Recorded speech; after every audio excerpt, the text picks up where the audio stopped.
Hello students, हम सब पढ़ रहे थे एल्किल हैलाइड।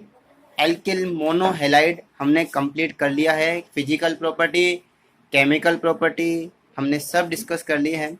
आज हमारा नया टॉपिक है एल्किल डाईहैलाइड। एल्किल डाईहैलाइड नाम से पता चल रहा है एल्किल ग्रुप होगा और उसमें दो हैलोजन, डाई का मतलब दो हैलोजन अटैच होंगे। एल्किल डाईहैलाइडों को हम डाई हैलोजन व्युत्पन्न भी बोलते हैं या डाई हेलो एल्केन भी कहते हैं। डाई हैलोजन व्युत्पन्न या डाई हेलो एल्केन। हेलो यानी कि हैलोजन, और हैलोजन को हम यहाँ एक्स से रिप्रेजेंट करेंगे। देखिए, ऐसे एल्किल हैलाइड जिनमें दो हैलोजन परमाणु, ऐसे हैलाइड ऐसे एल्किल हैलाइड जिनमें दो हैलोजन परमाणु उपस्थित होते हैं वो डाई हैलोजन व्युत्पन्न या डाई हेलो एल्केन या फिर एल्किल डाईहैलाइड कहलाते हैं, जिनमें दो हैलोजन परमाणु होते हैं। तो इनके अगर हम प्रकारों की बात करें तो ये तीन प्रकार के होते हैं। इन्हें हमने तीन प्रकार में डिवाइड कर दिया। पहला, फर्स्ट है आपका जेमिनल डाईहैलाइड। जेमिनल डाईहैलाइड या फिर हम इनको जेम डाईहैलाइड भी कहते हैं। दूसरा है आपका विसिनल डाईहैलाइड या विस डाईहैलाइड, इनके बारे में हम पहले डिस्कस कर चुके हैं। या फिर अल्फा ओमेगा डाईहैलाइड। देखिए, अगर हम तीनों की बात करें, सबसे पहले जेमिनल डाईहैलाइड, जब दोनों हैलोजन परमाणु एक ही कार्बन से जुड़े होते हैं। जब दोनों हैलोजन परमाणु एक ही कार्बन जुड़े होते हैं, यानी कि ऐसे एल्किल डाईहैलाइड जिनमें दो हैलोजन परमाणु सेम कार्बन से, एक ही कार्बन से जुड़े होते हैं, उन्हें हम जेम डाईहैलाइड कहते हैं। फॉर एग्जाम्पल यहाँ देखिए CH3CH, इस कार्बन से दोनों हैलोजन जुड़े हुए हैं। ध्यान रहे, ये दोनों हैलोजन सेम हो सकते हैं और डिफरेंट भी हो सकते हैं। ठीक है, मोस्टली केसों में ये सेम होते हैं। जैसे यहाँ पर अगर क्लोरीन है तो यहाँ भी क्लोरीन होगा, यहाँ ब्रोमीन है तो यहाँ भी ब्रोमीन होगा। और जरूरी नहीं है मैंने इनको ऐसे बनाया तो आप भी ऐसे बनाओ। इसको यहाँ यहाँ ऊपर नीचे आगे पीछे कहीं भी दो वैलेंसी पर आपको दो हैलोजन जोड़ने हैं। तो जब दोनों हैलोजन परमाणु एक ही कार्बन से जुड़े होने चाहिए, ये इस कार्बन से जुड़े हुए हैं, एक ही कार्बन है, कोई सा भी है, मैं यूँ नहीं कह रहा एक नंबर के कार्बन से, ऐसा जरूरी नहीं है। आपके पास ऐसा भी हो सकता है, देखो CH3C, फिर आपके पास CH3, ये आपका बीच वाला कार्बन है, इस पर भी दोनों हैलोजन अगर जुड़े हुए हैं तो ये भी सेम कार्बन से ही दो हैलोजन जुड़े हुए हैं, एक ही कार्बन से दोनों हैलोजन, तो ये भी आपका जेम डाईहैलाइड है। इस बात का ध्यान रखेंगे। इधर आ जाओ, नेक्स्ट आपका था विसिनल डाईहैलाइड। विसिनल डाईहैलाइड जब दोनों हैलोजन परमाणु समीपस्थ कार्बन से जुड़े हों, यानी कि दो हैलोजन परमाणु होंगे वो पास पास स्थित कार्बन, समीपस्थ मतलब जो पास पास होंगे, कंटिन्यू कार्बन आएंगे, उनसे जुड़े होंगे, तो उन्हें हम विस डाईहैलाइड या विसिनल डाईहैलाइड कहते हैं। अब इसका भी जरूरी नहीं है कि हम पहले और दूसरे कार्बन पर ही देखें, किसी भी कार्बन पर बस पास पास वाले कार्बन पाएंगे। फॉर एग्जाम्पल मैंने ये लिखा, इसमें इस पर भी एक हैलोजन है और इस पर भी एक हैलोजन है, ये पास पास स्थित कार्बन पर हैं, इसलिए ये भी आपका विसिनल का एग्जाम्पल है। लेकिन अगर कोई पहले पर और तीसरे पर हुआ, एक किप छोड़ दिया, तो वो विसिनल नहीं होगा। इस बात का ध्यान रखें। यानी कि अगर ये हैलोजन परमाणु मैं यहाँ लगा दूं, इस जगह लगा दूं, तो ये विसिनल नहीं बनेगा। ध्यान रखेंगे इस बात का, ठीक है। तो ये विसिनल है बिकॉज इसमें दोनों हैलोजन परमाणु पास पास स्थित कार्बन पर है। अगला नंबर आपका तीसरा आता है अल्फा ओमेगा डाईहैलाइड। ये तीसरे टाइप का डाईहैलाइड है। तो ऐसे एल्किल डाईहैलाइड जिनमें दोनों हैलोजन परमाणु कार्बन श्रृंखला के प्रथम और अंतिम कार्बन से जुड़े होते हैं, यानी कि कोई भी कितनी लंबी कार्बन श्रृंखला हो, 3 4 5 6 7 8 10 12 कितनी लंबी कार्बन चेन हो, अगर उसके फर्स्ट और लास्ट कार्बन पर हैलोजन अटैच है तो उसे अल्फा ओमेगा डाईहैलाइड कैटेगरी में हम रख देंगे। तो ये आपके एल्किल डाईहैलाइडों के प्रकार हो गए। तो बच्चों, इसके बाद एक क्वेश्चन माइंड में आता है, सर अगर हम इसको देखें तो इसमें भी फर्स्ट और लास्ट पर हैलोजन अटैच है, तो इसको विसिनल बोलेंगे या अल्फा ओमेगा बोलेंगे? तो बच्चों इसको विसिनल बोलेंगे, क्योंकि दो कार्बन तक हम अल्फा ओमेगा नहीं देखते। जब दो से ज़्यादा हो जाएंगे तब हम यहाँ पर अल्फा ओमेगा देखेंगे। तो नेक्स्ट आपके आते हैं इनके नामकरण। चलिए नाम लिख लेते हैं, बिकॉज ऑफ यहाँ तीन प्रकार के डाईहैलाइड हमने पढ़े हैं, जेमिनल, विसिनल और अल्फा ओमेगा। तो बच्चों, आज हम सबसे पहले नामकरण करते हैं जेमिनल डाईहैलाइडों का। देखिए, जेमिनल डाईहैलाइड सेम कार्बन से दोनों हैलोजन जब जुड़े होते हैं तो वो जेमिनल होते हैं। तो अगर किसी एल्केन से एक ही कार्बन से दो हाइड्रोजन निकलते हैं, एक ही कार्बन से निकलेंगे, क्योंकि हैलोजन जब जाके जुड़ते हैं जब कोई हाइड्रोजन वहां से निकलता है। तो एल्केन से अगर दो हाइड्रोजन निकल रहे हैं और वो एक ही कार्बन से निकल रहे हैं तो एल्केन कन्वर्ट हो जाता है एल्काइलिडीन में। एल्केन एल्किलिडीन बन जाता है। इस बात का हम याद रखेंगे। अगर एल्केन में से सेम कार्बन से दोनों हेलोजन जुड़े हुए हैं या दोनों हाइड्रोजन निकल रहे हैं तो उसको एल्काइलिडीन बोलेंगे। तो इसके लिए मैं एक एग्जांपल से आपको समझाता हूँ। जैसे ये आपका एथेन है, CH3 ये आपका एथेन है। एथेन में से मैंने 2 हाइड्रोजन निकाले, वो भी कौन से वाले कार्बन से? इस वाले कार्बन से। मेरी बात ध्यान से सुनेंगे। CH3 था, मैंने दोनों हाइड्रोजन निकाल दिए, एक ही कार्बन से दोनों हाइड्रोजन निकाले हैं। तो 2 हाइड्रोजन निकलने के बाद 2 वैलेंसी यहाँ पर फ्री हो जाएंगी। ये मैंने 2 वैलेंसी 2 संयोजकता यहाँ पर फ्री कर दी। तो अब इस ग्रुप को हम बोलेंगे, पहले एथेन था, अब ये बन जाएगा एथिलीडीन। इसी तरह अगर प्रोपेन होता तो प्रोपिलीडीन, ब्यूटेन होता तो ब्यूटेलिडीन, इस तरह बन जाता है। तो अगर मैं यहाँ पर प्रोपेन वाला एग्जाम्पल भी अभी आपको बना के दिखा दूंगा। This is ethylidene. अब ये दोनों वैलेंसी जो फ्री हुई हैं, अगर मैं इन दोनों जगह पर क्लोरीन जोड़ दूं तो 2 क्लोरीन में ऐड कर दूं तो आपके पास इसका नाम बन जाएगा बच्चों एथिलीडीन डाइक्लोराइड। ये सामान्य नाम है, एथिलीडीन डाइक्लोराइड या एथिलीडीन क्लोराइड, ये आपका सामान्य नाम है। तो नामकरण की एक पद्धति और है, वो है IUPAC। ये आपका सामान्य नाम होगा। अगर मैं इसका IUPAC लिखूं तो IUPAC के लिए सबसे पहले कार्बन की चेन सेलेक्ट की जाती है। ये कार्बन नहीं है, ये क्लोरीन है, ये कार्बन है। फिर उसके बाद नंबरिंग की जाती है। नंबरिंग वहां से करते हैं जहां से प्रतिस्थापी पास में हो। तो प्रतिस्थापी यहाँ से पास में है 1 और 2। तो बच्चों इसका नाम हो जाएगा 1,1 डाइक्लोरो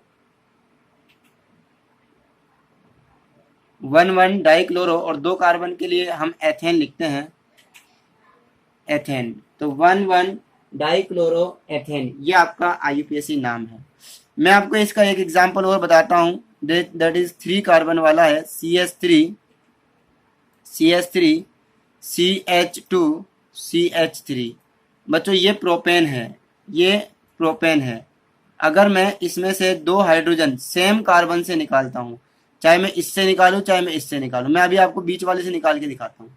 क्योंकि कई बच्चे सोच रहे होंगे कि हमेशा सर फर्स्ट से ही निकलता है क्या? ऐसा जरूरी नहीं है, मैं इसलिए आपको बीच से भी निकाल के दिखा देता हूँ। तो आपके पास 2 वैलेंसी फ्री हो जाती है बीच वाले कार्बन पर, एक ऊपर एक नीचे, ये वैलेंसी फ्री हो गई। तो बच्चों ये भी आपका प्रोपेन था, अब ये प्रोपिलीडीन बन जाएगा, ये आपका बन जाएगा प्रोपिलीडीन, ये आपका प्रोपिलीडीन बन गया। और फिर इसके बाद अगर मैं इसमें 2 क्लोरीन ऐड कर दूं तो आपका बन जाएगा प्रोपिलीडीन डाइक्लोराइड। ये मैं नीचे लिख देता हूँ, ऐसा जरूरी नहीं है कि अपन वहीं लिखें, वैलेंसियों को कहीं भी लिख सकते हैं। तो ये बन जाएगा आपका प्रोपिलीडीन डाइक्लोराइड और इसका IUPAC नाम बन जाएगा, आपको खुद को लिखना है, मेरे पास स्पेस नहीं है। इसका सामान्य नाम है प्रोपिलीडीन डाइक्लोराइड और IUPAC नाम है 2,2 डाइक्लोरोप्रोपेन, प्रोपिलीडीन डाइक्लोराइड, ये इसका सामान्य नाम है। इसका अगर IUPAC की बात करें हम तो इसका IUPAC नाम हो जाएगा 2,2 डाइक्लोरो प्रोपेन, इसका IUPAC नाम हो जाएगा 2,2 डाइक्लोरोप्रोपेन। अंडरस्टैंड? तो बच्चों इस तरीके से हम जेमिनल डाइहैलाइडों का सामान्य और IUPAC नाम लिख सकते हैं। तो स्टूडेंट्स अगला है हमारा विसिनल डाइहैलाइड। इनका हम IUPAC और कॉमन नाम पढ़ते हैं। तो देखिए एल्केन में से जब हम 2 हाइड्रोजन रिमूव कर रहे थे, 2 हाइड्रोजन निकाल रहे थे, लेकिन वहां सेम कार्बन से निकल रहा था। यहाँ समीपस्थ यानी पास स्थित कार्बन, जो दोनों कार्बन अलग अलग होंगे और दोनों अलग अलग कार्बनों से 2 हाइड्रोजन निकलेंगे, तब हम एल्केन का नाम चेंज कर एल्काइलिन करते हैं, एल्काइलिन या एल्किलीन। हिंदी में एल्किलीन लिखते हैं, इंग्लिश में एल्काइलिन, ठीक है। तो इसका एक एग्जाम्पल हम समझेंगे। जैसे ये आपका एथेन है, CH3 मैंने यहाँ पर 2 हाइड्रोजन निकाल दिए, लेकिन ये दोनों हाइड्रोजन दोनों कार्बन पास स्थित कार्बन से निकले, एक इससे और एक इससे। तो ये आपका बन जाएगा CH2 और दोनों की एक एक वैलेंसी फ्री हो जाएगी, दोनों की एक एक संयोजकता फ्री हो जाएगी। पहले ये एथेन था, अब ये बन जाएगा एथिलीन। इसी तरह प्रोपेन हुआ तो प्रोपिलीन, ब्यूटेन हुआ तो ब्यूटिलीन बन जाएगा। अब मैं यहाँ दोनों फ्री वैलेंसी पर, मुक्त संयोजकताओं पर 2 क्लोरीन ऐड कर देता हूँ, 2 क्लोरीन ऐड कर देता हूँ। दोनों क्लोरीन अलग अलग स्थित कार्बन पर जुड़ जाएंगे और आपके पास बनता है CH2 दोनों तरफ Cl जुड़ जाता है। तो सामान्य नाम इसका बन जाएगा अब एथिलीन डाइक्लोराइड। लेकिन IUPAC हम हमारे नियम से लिखते हैं, कार्बन की चेन सेलेक्ट करेंगे, नंबरिंग करेंगे 1 2, तो इसका IUPAC नेम हो जाएगा 1,2 डाइक्लोरोएथेन। तो इस तरह हम विसिनल डाइहैलाइडों का IUPAC नेम और सामान्य नाम लिखते हैं। अगर ये प्रोपिलीन होता तो प्रोपिलीन डाइक्लोराइड बन जाता, ब्यूटिलीन होता तो ब्यूटिलीन डाइक्लोराइड बन जाता। बच्चों सामान्य नाम में हम नंबरिंग नहीं करते हैं, सामान्य नाम में ग्रीक वर्ड यूज करते हैं। Greek word alpha, beta, gamma, delta इस तरह यूज करते हैं, तो वो आपके अभी है नहीं, इसलिए आप केवल इतना ही पढ़ेंगे। अल्फा ओमेगा डाइहाइलाइड की बात करें, तीसरा है अल्फा ओमेगा डाइहाइलाइड। तो देखिए इसमें क्या होता है, इसमें भी अब अलग अलग कार्बन से ही जाता है, लेकिन बस इतना सा फर्क है कि पास में स्थित नहीं होता ये, तो कोई बात नहीं, लेकिन इसमें भी दोनों हाइड्रोजन अलग अलग स्थित कार्बन से जाते हैं, इसलिए इसे भी हम एल्काइलिन ही कहेंगे, जैसा कि ऊपर हम विसिनल को बोल रहे थे। तो इनकी नेमिंग सेम है। तो देखिए ये रहा आपका प्रोपेन, CH2 CH2 CH2, मैंने इसके फर्स्ट और लास्ट कार्बन से एक एक वैलेंसी फ्री करी तो ये प्रोपिलीन बन गया, फिर दोनों पर Cl जोड़ दिए तो ये डाइक्लोराइड बन गया। तो सामान्य नाम हो जाएगा इसका प्रोपिलीन डाइक्लोराइड, प्रोपिलीन डाइक्लोराइड। तो इस तरह प्रोपिलीन डाइक्लोराइड 1,3 डाइक्लोरोप्रोपेन, ये इसका IUPAC नाम है। ठीक है, देखो 1,3 1 2 3, 1 पर और 3 पर क्लोरीन आया है, 2 बार आ रहा है क्लोरीन। ठीक है, तो 1 2 1 3 डाइक्लोरोप्रोपेन आपका IUPAC नाम बन जाएगा। बच्चों इसके बाद आती है निर्माण की विधियां। एल्किल डाइहैलाइड का निर्माण किस किस से किया जाता है और कैसे कैसे किया जाता है। निर्माण की विधियों को विरचन की विधि भी कहते हैं। तो एल्किल डाइहैलाइडों के विरचन की विधियां या निर्माण की विधियां, 3 प्रकार के एल्किल डाइहैलाइड हमने पढ़े हैं, जेम डाइहैलाइड, विस डाइहैलाइड और अल्फा ओमेगा डाइहैलाइड। सबसे पहले बात करते हैं जेम डाइहैलाइड। जेम डाइहैलाइड 2 मेथड से प्रिपेयर किया जाएगा, तैयार किया जाएगा। कोई भी कार्बोनिल यौगिक, व्हाट इज कार्बोनिल यौगिक? कार्बोनिल यौगिक होता है आपका एल्डिहाइड और कीटोन। जनरली एल्डिहाइड और कीटोन जो होते हैं वो कार्बोनिल यौगिक होते हैं। तो कार्बोनिल यौगिक की रिएक्शन हम PCl5 के साथ कराएंगे। तो कार्बोनिल यौगिक प्लस PCl5 दोनों की अभिक्रिया कराने से आपको जेम डाइहैलाइड मिलेगा। इसी तरह एल्काइन, एल्काइन किसे कहते हैं? जिनमें कार्बन कार्बन के बीच में ट्रिपल बॉन्ड हो, तो उस एल्काइन की रिएक्शन हेलो अम्ल, हेलो अम्ल किसे कहेंगे? HF, HCl, HBr, HI, hello अम्ल, हेलोजन एसिड, हाइड्रोक्लोरिक, हाइड्रोआयोडिक होते हैं ना। एक्स की जगह यहाँ लगा दो कुछ भी, फ्लोरीन लगा दो, HF, HCl, HBr, HI, ये सारे हेलो अम्ल कहलाते हैं। तो किसी भी हेलोजन अम्ल की रिएक्शन एल्काइन के साथ कराएंगे तो भी आपको जेमिनल डाइहैलाइड ऑब्टेन हो जाता है। तो ये 2 मेथड से आप जेमिनल डाइहैलाइड बना सकते हो। अगला है विसिनल डाइहैलाइड। विसिनल डाइहैलाइड भी 2 मेथड से बनता है। एक तो एल्कीन की रिएक्शन Cl2 यानी कि क्लोरिनेशन, क्लोरिनीकरण या हेलोजनीकरण हम बोल सकते हैं। तो क्लोरिनीकरण कराएंगे CCl4 की प्रेजेंस में। CCl4 एक अध्रुवीय विलायक है। अध्रुवीय विलायक में जो रिएक्शन होती है मोस्टली मुक्त मूलक क्रिया विधि से होती है। तो ये रिएक्शन मुक्त मूलक क्रिया विधि से होगी। किसी भी एल्कीन की रिएक्शन हम Cl2 के साथ कराएंगे CCl4 की प्रेजेंस में, तो आपको विसिनल डाइहैलाइड मिलेगा। इस अभिक्रिया की क्रिया विधि मुक्त मूलक क्रिया विधि होती है। एथिलीन ग्लाइकोल की अभिक्रिया PCl5 के 2 मोल के साथ कराएंगे तो भी आपको विसिनल डाइहैलाइड ऑब्टेन हो जाएगा। इसी प्रकार तीसरे नंबर का डाइहैलाइड होता है अल्फा ओमेगा डाइहैलाइड। बच्चों अल्फा ओमेगा डाइहैलाइड फर्स्ट और लास्ट कार्बन पर आपके हेलोजन अटैच होती हैं। तो इस प्रकार का डाइहैलाइड ऑब्टेन करने के लिए आपकी हुंसडीकर अभिक्रिया, हुंसडीकर अभिक्रिया आप सब जानते हो, CCl4 की प्रेजेंस में Br2 के साथ रिएक्शन होती है। तो यहाँ भी CCl4 की प्रेजेंस में Br2 के साथ हम रिएक्शन करवाएंगे किसी अल्कोहल की और किसी सिल्वर सॉल्ट की, सॉरी हुंसडीकर अभिक्रिया सिल्वर सॉल्ट के साथ होती है। तो किसी भी सिल्वर सॉल्ट की हम इसके साथ रिएक्शन कराएंगे, आपको अल्फा ओमेगा डाइहैलाइड ऑब्टेन हो जाएगा। मैं इसका एग्जांपल करके दिखा देता हूँ। पहले आपको अल्फा ओमेगा डाइहैलाइड ऑब्टेन करके दिखा देता हूँ। देखो बच्चों CH2 CH2 CH2 CH2 CH2 और मैंने यहाँ लिख दिया C डबल बॉन्ड OAG, मैंने यहाँ पर भी लिख दिया C डबल बॉन्ड OAG। यह आपका बन गया सिल्वर सॉल्ट ऑफ हेप्टेनोइक एसिड। 1 2 3 1 2 3 6 और 6 7 कार्बन है टोटल। तो मैं यहाँ इसकी रिएक्शन करा देता हूँ Br2। देखिए यहाँ पर एक सिल्वर है तो हम एक Br2 लेते हैं, लेकिन यहाँ पर 2 सिल्वर हैं इसलिए 2 Br2 हम लेते हैं। मैंने आपको पहले हुंसडीकर रिएक्शन पढ़ाई थी, वहाँ पर एक Br2 लिया था क्योंकि हमारे पास एक ही सिल्वर होता है, लेकिन यहाँ पर पूरी एक लंबी चेन है और 2 सिल्वर सॉल्ट हैं। ठीक है, कार्बोक्सिलिक एसिड 2 हैं, तो सिल्वर भी 2 है तो Br2 भी 2 लेंगे। In the presence of CCl4, carbon tetrachloride की प्रेजेंस में। मैंने कहा था इसमें रिएजेंट फिक्स होते हैं, रिएक्टेंट फिक्स होता है, तो और इसमें मीडियम भी फिक्स होता है। तो AgBr एक यहाँ से निकलेगा, AgBr एक यहाँ से निकलेगा, और आपका एक CO2 यहाँ से, एक CO2 सॉरी एक CO2 यहाँ से निकलेगा। तो बच्चों 2 तो CO2 बनेंगे, 2 AgBr बनेंगे। अब 2 Br जो है वो आपके यहाँ पर और यहाँ पर अटैच हो जाएंगे। तो आपके सामने क्या बनता है प्रोडक्ट, गौर से देखेंगे। CH2, मैं इस वाले CH2 को लिख रहा हूँ, ये CH2, इसके पीछे फिर दूसरा, फिर इसके पीछे देखेंगे, सब देखेंगे 1 2 3 4 5 CH2 लगातार लिख रहा हूँ मैं।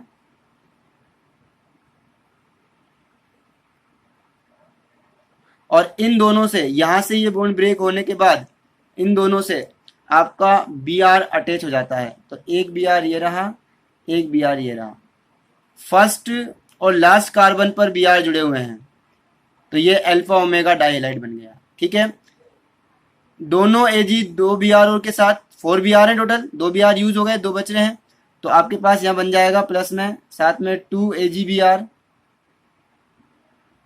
और साथ में आपके पास प्लस में और क्या बनेगा, देखो एक CO2 ये रहा, एक CO2 ये रहा, तो 2 CO2 आपके पास जनरेट हो जाएगा। ये उप उत्पाद हैं, इनसे हमें कोई मतलब नहीं है। हमारा मेन प्रोडक्ट ये था अल्फा ओमेगा डाइहाइलाइड, आपको दिखाई दे रहा होगा। ये आपका फर्स्ट और लास्ट कार्बन पर हेलोजन अटैच है।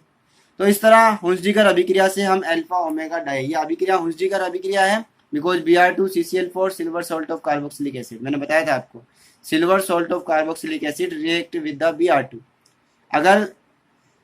अगर कार्बोक्सिलिक अम्लों का सिल्वर लवण Br2 के साथ अभिक्रिया करता है CCl4 की प्रेजेंस में, तो उस अभिक्रिया को हम हुंसडीकर अभिक्रिया कहते हैं। तो ये आपके हुंसडीकर अभिक्रिया है, और यहाँ पर बनने वाला उत्पाद अल्फा ओमेगा डाइहाइलाइड।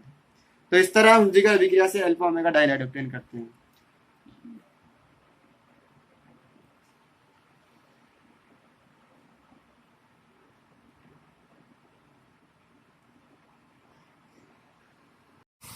एल्किल डाइहैलाइडों के निर्माण की विधियां। पहला एल्किल डाइहैलाइड है जेम डाइहैलाइड, जेमिनल यानी कि सेम कार्बन एटम पर दोनों हेलोजन प्रेजेंट होंगे, और इसकी हमने 2 विधियां आपको बताई थी। पहला कार्बोनिल यौगिक, पहला आपका कार्बोनिल यौगिक प्लस PCl5। देखिए कार्बोनिल यौगिक में जो रिएक्शन करता है वो आपका मेन होता है C double bond O group. अगर मैं इसके यहाँ और यहाँ कुछ भी जोड़ दूँ, हाइड्रोजन मैथिल कुछ भी जोड़ दूँ, तो ये या तो एल्डिहाइड में कन्वर्ट हो जाएगा या कीटोन में कन्वर्ट हो जाएगा। यानी कि आपका जो कार्बोनिल यौगिक होता है वो आपका मेन होता है C double bond O group. ये आपका कार्बोनिल यौगिकों के अंदर पाया जाने वाला समूह है। तो अगर मैं यहाँ पर H जोड़ देता हूँ दोनों तरफ, अगर मैं दोनों तरफ H जोड़ देता हूँ तो ये फॉर्मेल्डिहाइड बन जाएगा, और एक तरफ H और एक तरफ CH3 जोड़ देता हूँ तो ये एसीटल्डिहाइड बन जाएगा। इसी का एक और एग्जाम्पल अगर आप करना चाहो तो हम इसको इस तरह भी लिख सकते हैं, C डबल बॉन्ड O, इधर मैंने लिखा CH3, इधर लिखा मैंने CH3, ये एसीटोन बन गया।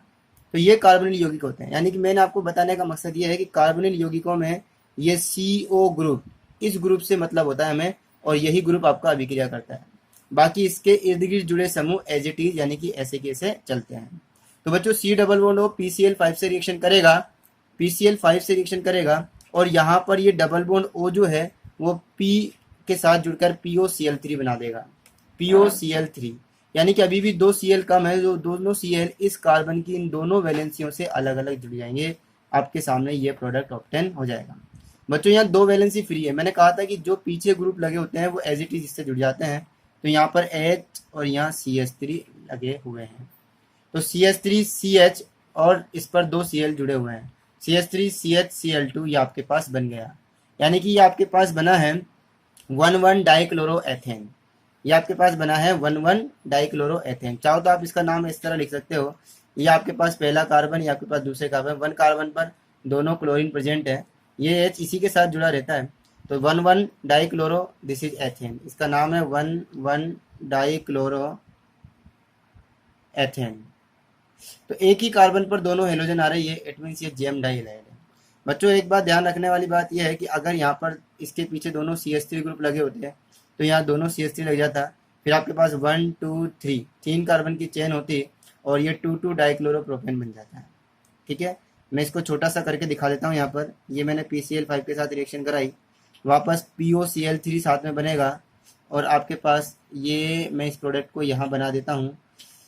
आप ये दोनों आपस में रिएक्शन करके आपके बना लेंगे इधर भी CH3 और इधर भी CH3 और यहाँ दोनों वैलेंसी फ्री होकर और दोनों पर आपका Cl जुड़ जाएगा। तो ये हो जाएगा 2 2 1 2 3 1 2 3, यानी कि 2 पर दोनों क्लोरीन आ रहा है तो 2 डाइक्लोरो और ये आपके पास 3 कार्बन वाला बनता है प्रोपेन, तो 2 डाइक्लोरोप्रोपेन आपका बन जाएगा। तो बैक साइड में जो ग्रुप लगे होते हैं वो एज इट इज लिखे जाते हैं।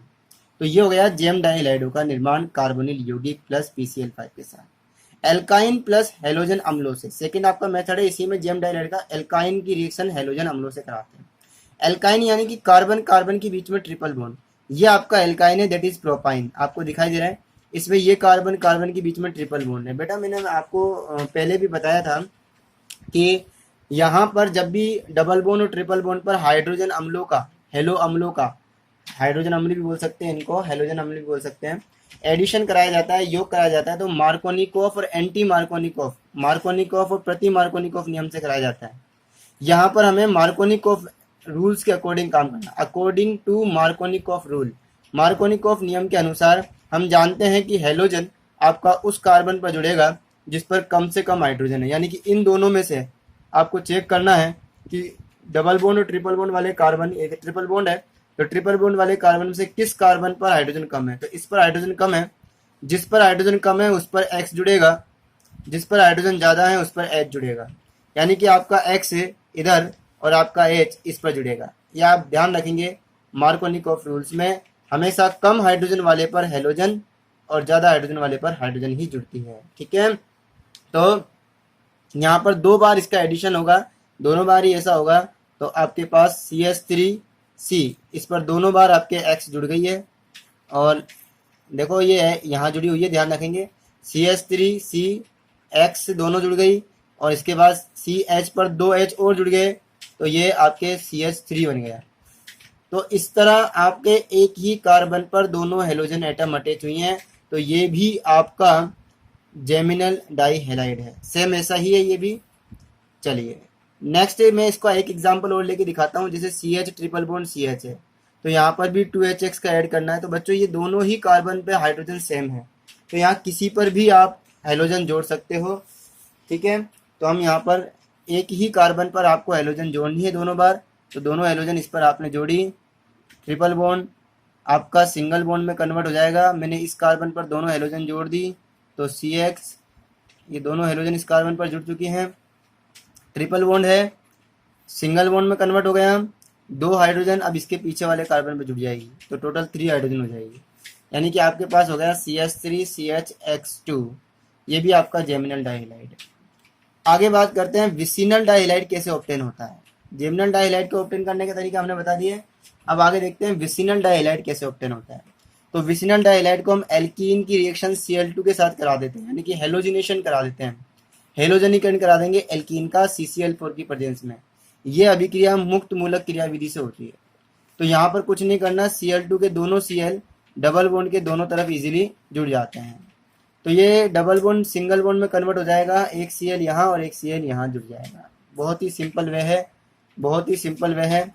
तो CH3CH double bond single bond में कन्वर्ट हो गया आपका, ये डबल बॉन्ड सिंगल बॉन्ड में कन्वर्ट हो गया, ये CH2 और दोनों पर एक एक Cl यहाँ पर ऐड हो जाएगा, दोनों पर एक एक Cl यहाँ पर ऐड हो जाएगा, ये आपका विसिनल डाइहैलाइड बन गया।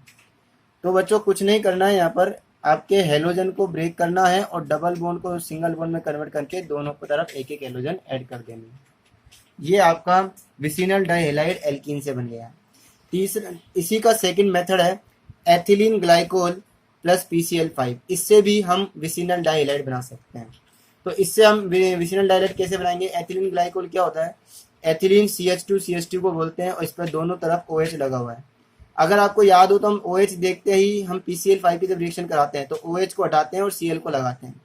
यहाँ पर 2 OH है, 1 और 2, इसलिए मैंने 2 PCl5 लिए हैं।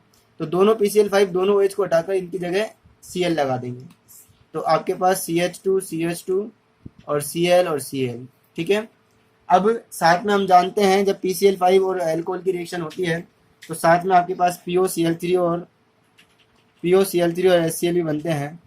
जब एक OH होता है तो एक POCl3 और एक HCl बनता है, लेकिन दो हैं इसलिए दोनों तरफ ही दो दो बनेंगे। लास्ट आपका मेथड है अल्फा ओमेगा डाइहाइलाइडो को ऑब्टेन करने का, क्योंकि तीन प्रकार के ही एल्किल डाइहाइलाइड होते हैं। जेमिनल हमने ऑब्टेन कर लिया, विसिनल हमने ऑब्टेन कर लिया, अब अल्फा ओमेगा डाइहाइलाइड की बारी। अल्फा ओमेगा डाइहाइलाइड को हम हुंसडीकर अभिक्रिया से प्राप्त कर सकते हैं। हुंसडीकर अभिक्रिया वैसे तो सिल्वर लवणों के कार्बोक्सिलिक अम्लों से कराई जाती है, लेकिन यहाँ पर अल्फा ओमेगा डाइहाइलाइड ऑब्टेन करना है, इसलिए डाई कार्बोक्सिलिक अम्लों के सिल्वर लवण हमें लेने, यानी कि ऐसे सिल्वर लवण लेने जिनमें दो कार्बोक्सिलिक समूह हैं। हुंसडीकर अभिक्रिया में मैं आपको समझा चुका हूँ, सिल्वर एसीटेट, सिल्वर फॉर्मेट, बिल्कुल वैसा ही होगा, लेकिन यहाँ पर दो होंगे बस।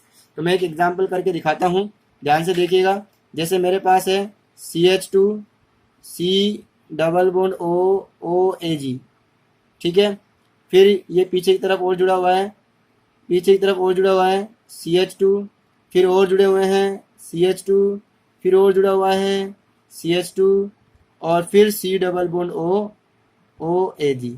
देखिए दो कार्बोक्सिलिक एसिड आ गए इसमें, तो डाई कार्बोक्सिलिक सिल्वर सॉल्ट है ये।